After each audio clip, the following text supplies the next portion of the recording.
जय यीशु। यीशु प्रभु के सामर्थ्यवान नाम पर आप सभी लोगों को बड़े प्यार से फादर अभिवादन करते हैं और बाइबल तीर्थ यात्रा के 178वां दिन की व्याख्या में आपका स्वागत करते हैं। आज हम मनन करेंगे पहले इतिहास ग्रंथ के अध्याय 17-18 पर, साथ साथ स्तोत्र संग 136 और फिलिपियों के नाम संत पौलुस के पत्र के अध्याय 4 पर। हालेलुया। 17वां अध्याय पहले इतिहास ग्रंथ के, वास्तव में पूरे इतिहास ग्रंथ के सबसे महत्वपूर्ण अध्यायों में एक है 17वां अध्याय। इस अध्याय में जो संदेश है उसी को हम लोग सामुएल के दूसरे ग्रंथ के अध्याय 7 में भी देखे हैं। यहां पर दाऊद प्रभु के लिए एक घर बनाना चाहता है और उसने अपने दिल की इच्छा को नबी नाथान को प्रकट किया। किंतु उस रात नबी नाथान से प्रभु ने बात की और दाऊद के लिए एक संदेश भेजा। वो संदेश कुछ इस प्रकार है, बेटा दाऊद, तू मेरे लिए घर बनाना चाहा, अच्छी बात है, धन्यवाद, किंतु तुम नहीं बनाओगे, बल्कि मैं तुम्हारे लिए एक घर बनाऊंगा। तुम्हारा घर शाश्वत होगा। हालेलुया। तुम्हारा संतान, तुम्हारा बेटा मेरे लिए घर बनाएगा और तुम्हारा घर जो है मेरे सामने बना रहेगा। हालेलुया। प्रियजनों,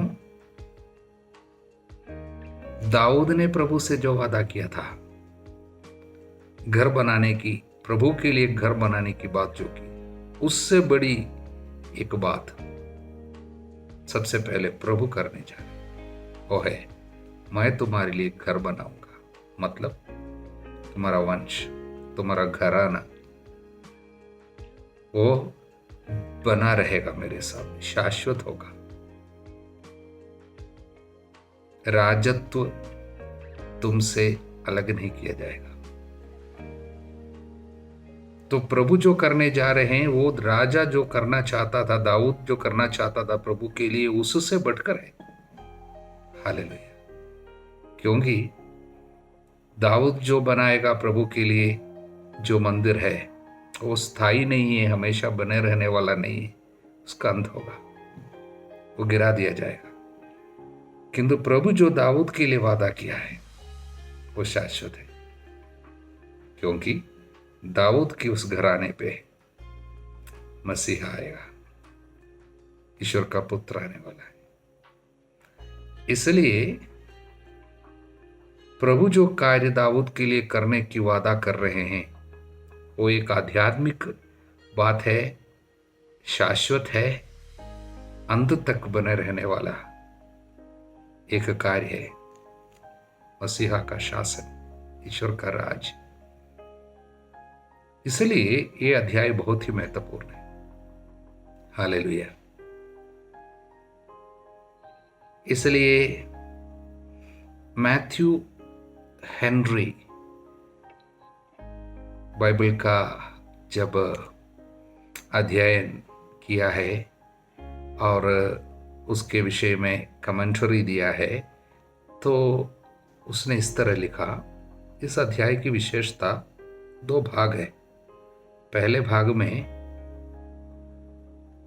दाऊद प्रभु के लिए जो कार्य करने की बात की है उसको स्वीकार करते हुए प्रभु एक सुंदर वायदा करता है। प्रभु की वायदा, प्रॉमिस ऑफ द लॉर्ड। दूसरे भाग में जो है 16 से लेकर वचन में, प्रभु की वायदा को स्वीकार करते हुए दाऊद की एक प्रार्थना, एक सुंदर प्रार्थना कर रहे हैं प्रभु से दाऊद की प्रार्थना, प्रभु आपने जो बातें हमारे लिए बताई है वो पूरा होने दे। आपकी बात मुझ में पूरी होने दे। इस तरह की एक प्रार्थना। हालेलुया। मेरे ईश्वर, तूने अपने दास पर प्रकट किया कि तू मेरा वंश बनाए रखेगा, इसलिए तेरे सेवक को तुझसे प्रार्थना करने का साहस हुआ। प्रभु तू ही ईश्वर है।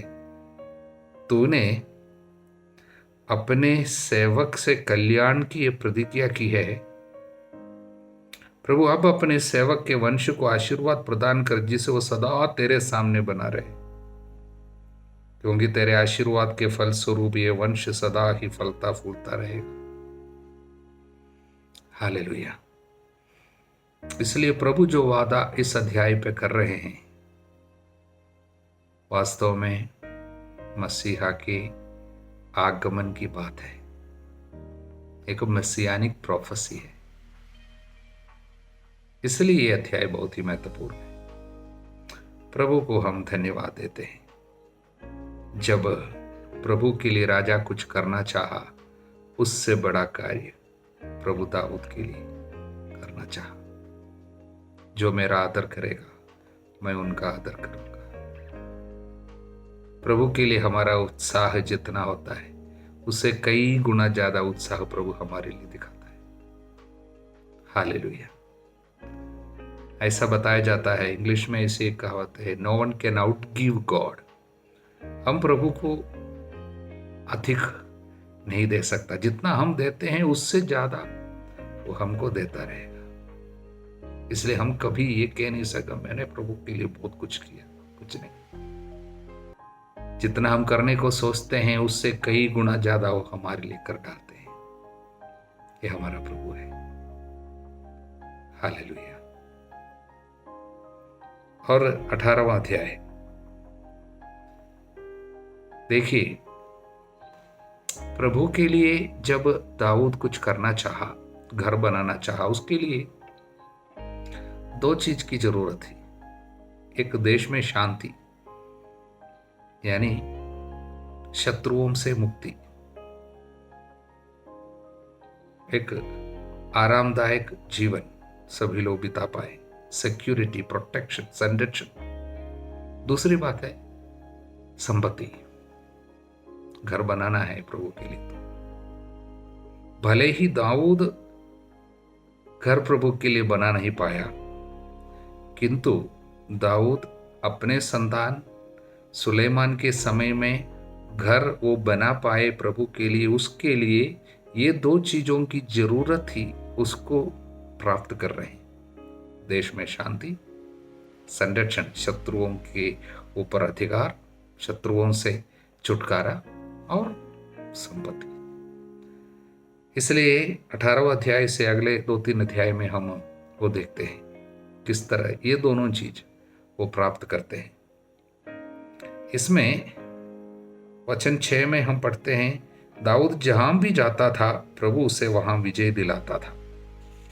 यही वचन हम 13वां वचन में भी पढ़ते हैं, दाऊद जहां भी जाता था प्रभु उसे वहां विजय दिलाता था। वास्तव में यही तो इस अध्याय का सारांश है। प्रभु दाऊद के साथ रहता था, विजय दिलाता था। हालेलुया। इसलिए जितने शत्रुओं के ऊपर उसने विजय पाया, जो भी युद्ध उसने जीता, वो सब प्रभु का आशीर्वाद रहा। प्रभु उनके लिए जो कार्य कर रहा है वही है। दाऊद स्वयं कुछ नहीं कर रहे हैं, प्रभु उनके साथ ये कार्य कर रहे हैं। प्रभु के साथ रहकर दाऊद ये सब कर पा रहे। जैसा कि आज हम संत पौलुस को ये कहते देखेंगे, जो मुझे बल प्रदान करता है उसकी सहायता से मैं सब कुछ करने में समर्थ हूं। हालेलुया। और वचन 11 में हम इस तरह पढ़ते हैं, राजा दाऊद ने उन्हें और उस चांदी और सोने को भी प्रभु को अर्पित किया, जिसे उसने सब पराजित राष्ट्रों से अर्थात एदोम, मोआब, अम्मोनियों, फिलिस्तियों, अमलेकियों से छीन लिया था।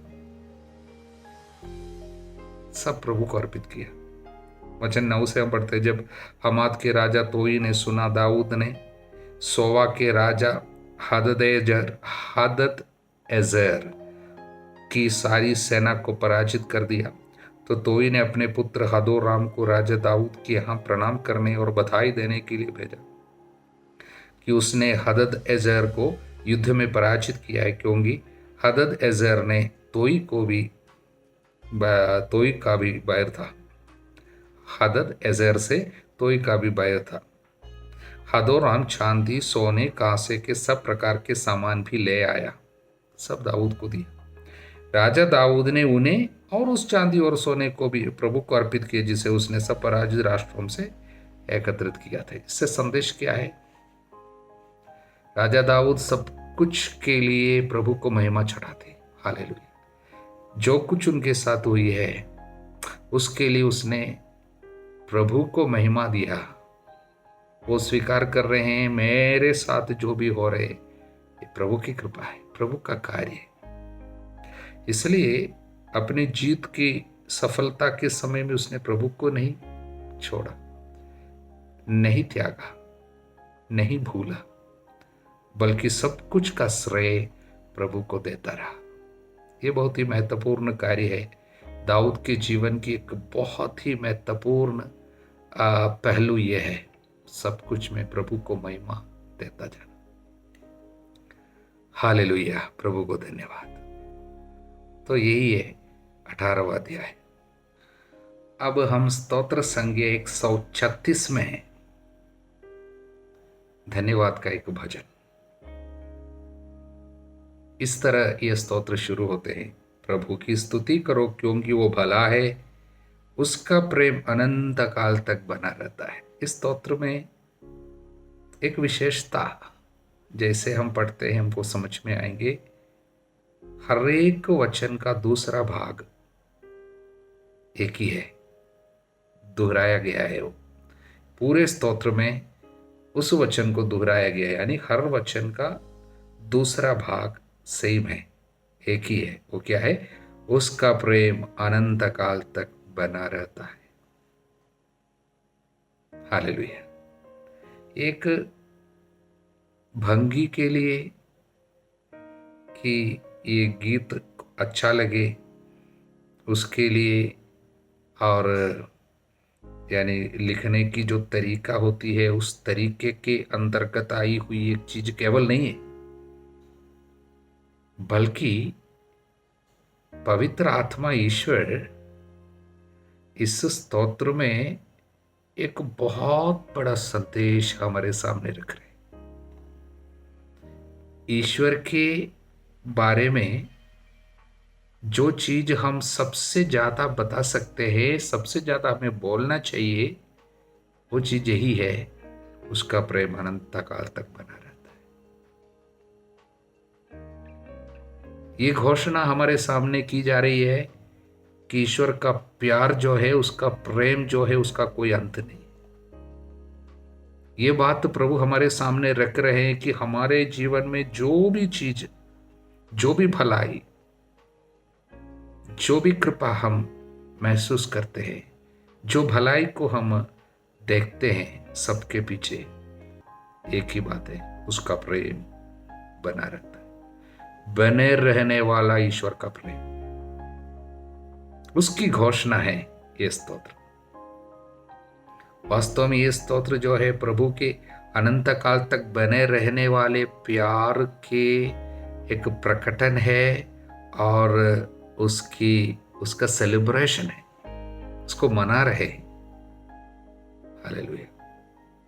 साथ साथ ये हमको बताते हैं कि ईश्वर का जो प्रेम जो अनंत काल तक बना रहता है, वही हमारी स्तुति का कारण होना चाहिए। अनंत काल तक हमें उसकी स्तुति निरंतर करनी चाहिए। क्यों? उसका प्रेम अनंत काल तक बना रहता है। ईश्वर की स्तुति किस लिए करनी है? उसका प्रेम अनंत काल तक बना रहता है। हर भलाई के पीछे उसका प्रेम अनंत काल तक बना रहता है। इसलिए बराबर इस वचन हमको देते हुए पवित्र आत्मा हमसे क्या चाहते हैं कि हमें भी इस तरह स्तुति करने में आनंद आनी चाहिए, और प्रभु की महानता की बखान करते वक्त हम लोगों को चाहिए कि हम ये शब्द इस्तेमाल करें, प्रभु तेरा प्रेम अनंत काल तक बना रहता है। ये घोषणा प्रभु को प्रिय है। बाइबल में 2 ऐसी जगह है जहां पर प्रभु हमें ये प्रकट करते हैं कि इस तरह स्तुति करने से उसकी महिमा उतर आती है। पहली बात, पहली घटना वो इतिहास ग्रंथ, दूसरे इतिहास ग्रंथ के अध्याय 5 में वचन 13, दूसरे इतिहास ग्रंथ अध्याय 5, वहां पर सुलेमान जो है प्रभु के लिए घर बनाया। आज हम देखा कि दाऊद घर बनाना चाहा, किंतु प्रभु ने अनुमति नहीं दी, कहा तेरा बेटा बनाएगा। सुलेमान ने घर बनाया, और मंदिर बनने के बाद उस मंदिर में सभी लोग, उसकी प्रतिष्ठा के समय सारे लोग एकत्रित हो गए, सारे इस्राएली एकत्रित हो गए, और सभी लोगों ने ईश्वर की आराधना की। क्या बोलकर मालूम? वचन में हम देखते अध्याय 5, दूसरे इतिहास ग्रंथ अध्याय 5 वचन 13, वे सब के सब बोल उठे, प्रभु महान है, उसका प्रेम अनंत काल तक बना रहता। जब इस तरह वे घोषणा की, तब प्रभु की महिमा पूरे मंदिर में आकर फैल गई। एक बादल, महिमा का बादल छा गया, पूरे मंदिर में ईश्वर की महिमा भर गई, यहां तक कि पुरोहित वहां पर सेवा भी नहीं कर पा रहे, इतनी महिमा। कब? जब उन्होंने ये बोलकर स्तुति किया, उसका प्रेम अनंत काल तक बना रहता है। दूसरी घटना, दूसरे इतिहास ग्रंथ के अध्याय 20 में, वहां पर यहोशफत राजा, यहूदा का राजा, यहोशफत के खिलाफ 3 शत्रु मिलके आए, मोवाबी, अम्मोनी और सहीर के पहाड़ी प्रदेश के लोग, एदोमी लोग हैं। 3 शत्रु मिलकर यहूदा के खिलाफ आए। तब राजा यहोशाफत बड़ा धर्मी राजा है, प्रभु से पूछा मैं क्या करना है? प्रभु बोला कोई बात नहीं, मैं युद्ध करूंगा। सैनिक आगे नहीं जाएंगे, उसके पहले युद्ध में आगे आगे स्तुति करने वाले लोग, गायक मंडली के लोग पवित्र वस्त्र धारण करते हुए आगे जाने दे। और जब युद्ध शुरू करने का समय था, प्रभु ने राजा को यह प्रेरणा दिया, लोगों से कहे जो आगे आगे चल रहे स्तुति करने के लिए, स्तुति करने में निपुण लोग हैं, जो तैयार होकर प्रभु की आराधना के लिए जा रहे हैं, उनसे कहना कि वे स्तुति करें। वे कैसे स्तुति किया? हम अध्याय 20 में, इतिहास ग्रंथ, दूसरा इतिहास ग्रंथ अध्याय 20 वचन 21-22 में पढ़ते हैं। वे क्या स्तुति किया? उसका प्रेम अनंत काल तक बना रहता है, हालेलुया।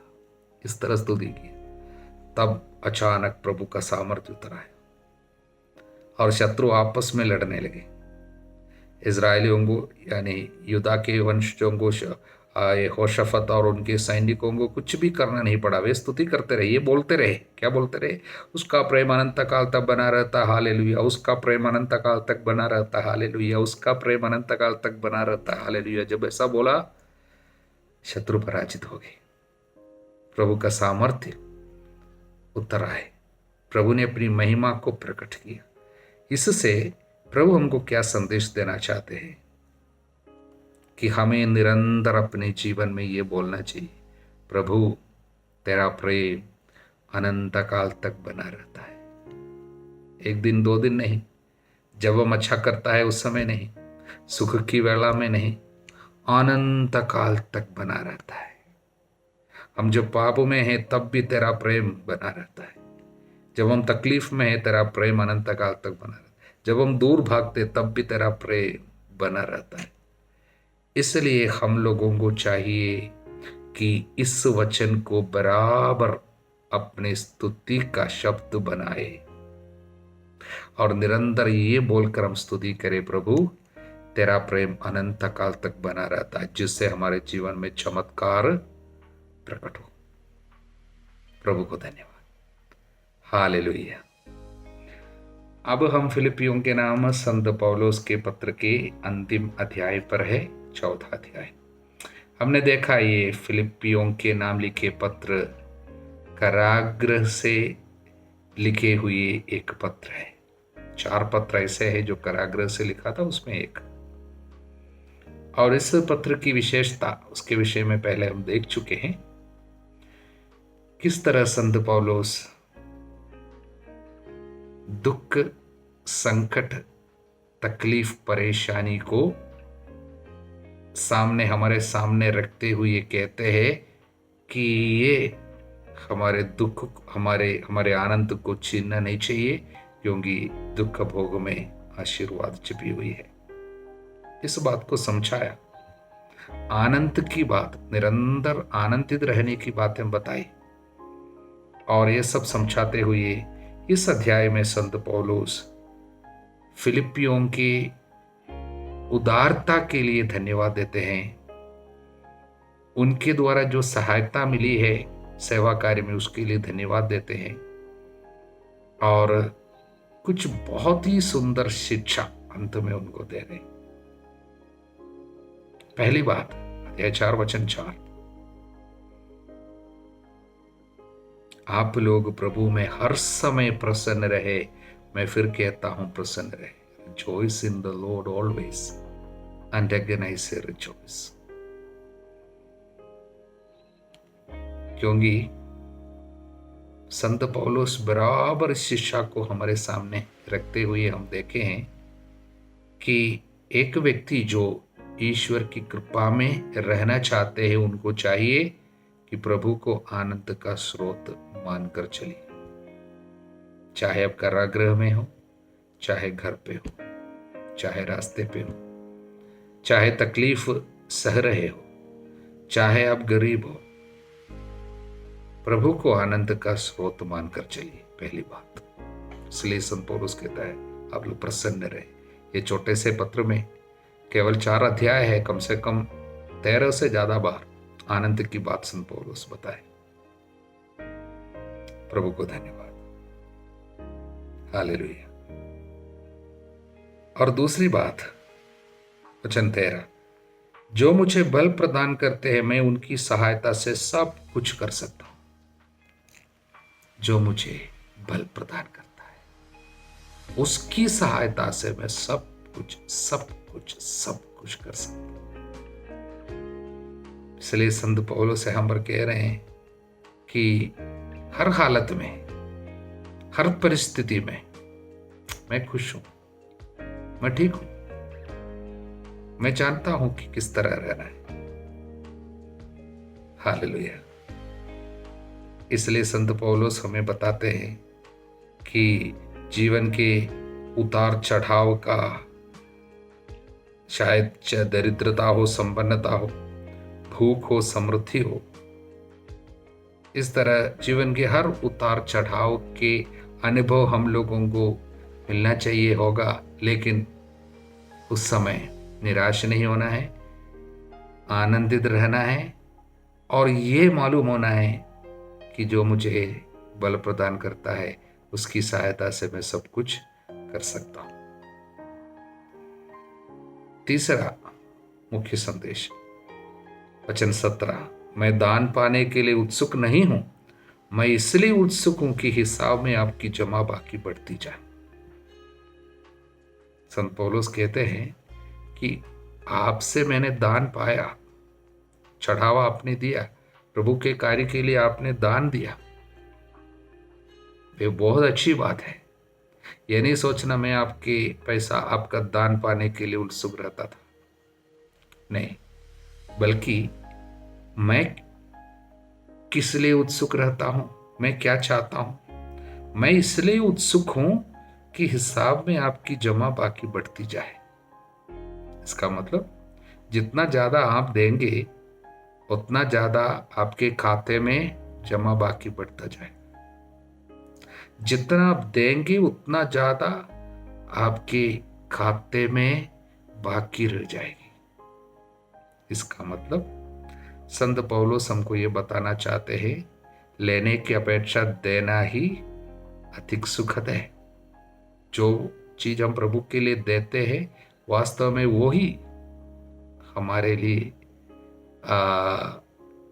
क्या है, हमारे खाते में रहने वाली चीज वही है, बाकी सब मिट जाएगा। इसलिए संत पौलुस कहते हैं कि मैंने दान देने के लिए आपको सिखाया, आपसे मांगा, आपसे चाहा, किस लिए? जिससे आपके खाते में जमा बाकी बढ़ता जाए। इतनी सुंदर बात। इसलिए संत पौलुस कुरिन्थियों से कहा था, याद रखना, जितना ज्यादा आप देंगे उतना ज्यादा आपके साथ होंगे। जो अधिक बोता है अधिक लूनेगा। जब आप देते हैं आप सच में बो रहे हैं। प्रभु को धन्यवाद। और अंतिम बात, एक आशीर्वाद है, बहुत सुंदर आशीर्वाद, दूसरों के लिए देने के लिए एक बहुत सुंदर वचन इसमें है। आशीर्वाद देने के लिए वचन 19, मेरा ईश्वर आप लोगों को ईसा मसीह द्वारा महिमान्वित कर उदारता पूर्वक आपकी सब आवश्यकताओं को पूरा करेगा। हम सबों को सीखना चाहिए वचन। अध्याय 4 वचन 19, मेरा ईश्वर आप लोगों को ईसा मसीहा के द्वारा महिमान्वित करेगा, उदारता पूर्वक आपकी सब आवश्यकताओं को पूरा करेगा। ये वचन भरोसे का एक वचन, विश्वास का एक वचन है, प्यार का एक वचन है, आशीर्वाद का एक वचन है। कितना हिम्मत है, क्योंकि मेरा ईश्वर आपके लिए सब कुछ करेगा, सारी जरूरतों को पूरा करेगा। कैसे? ईसा मसीह में आपको महिमान्वित करेगा, आपकी सारी आवश्यकताओं को उदारता पूर्वक पूरा करेगा। ऐसा एक ईश्वर है मेरा, ऐसा एक प्रभु पर मैं विश्वास करता हूं। मेरा पिता एक ऐसा ईश्वर है। इसलिए दूसरों के लिए ये वचन बोलकर आशीर्वाद देना, दूसरों की जरूरत पर, उनकी तंगी हालत पर, उनकी गरीबी में, उनकी परेशानी में, उनकी बीमारी में, ये वचन उनके लिए विश्वास के साथ दोहराइए। मेरा ईश्वर आप लोगों को ईसा मसीह द्वारा महिमान्वित कर उदारता पूर्वक आपकी सब आवश्यकताओं का पूरा करे। आज आपके लिए मेरी प्रार्थना और मेरा आशीर्वाद यही है। मेरा ईश्वर जिसका मैं प्रचार करता हूं, जिस पर मैं विश्वास करता हूं, जिसका मैं सेवक हूं, आप लोगों को प्रभु ईसा मसीह द्वारा महिमान्वित कर उदारता पूर्वक सारी आवश्यकताओं को पूरा करेगा, अब सदा सर्वदा अनंत काल तक। आमीन।